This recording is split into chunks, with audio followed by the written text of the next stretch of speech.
Hello everyone, welcome back to my channel. 15ই আগস্টের দিন সকালটা শুরু করেছিলাম এক কাপ লেবু চা সঙ্গে আলুর পরোটা দিয়ে। তারপর ব্রেকফাস্ট করে আমি রেডি হয়ে বেরিয়ে পড়েছিলাম।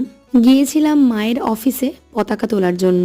আমার মায়ের অফিসটা মূলত মহিলা পরিচালিত একটা সমিতি। তো পতাকা তোলার পর লাড্ডু আর সিঙ্গারা খেয়ে আমরা ওখান থেকে বেরিয়ে গিয়েছিলাম, কারণ বাড়ির জন্য কিছু জিনিসপত্র নেওয়ার ছিল। তাই চলে গিয়েছিলাম আমাদের বাড়ির কাছেরই একটা ডিপার্টমেন্টাল স্টোরে।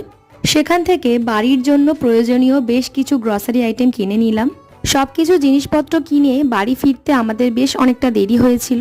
তাই আমি আর মা গিয়েছিলাম টেস্ট অ্যান্ড বাইটে আর নিয়েছিলাম একটা পনির পাফ। সেটা খেয়ে বাড়ি ফিরে ঝটপট স্নান সেরে নিয়েছিলাম, কারণ ওই দিন লাঞ্চে মা বানিয়েছিল পনির বিরিয়ানি। 15ই আগস্টের দিনটা তো আমি এইভাবেই কাটিয়েছিলাম। তোমাদের কার কিভাবে কেটেছিল অবশ্যই কমেন্ট করে জানিও। দেখা হচ্ছে নেক্সট ভিডিও নিয়ে খুব তাড়াতাড়ি। টাটা।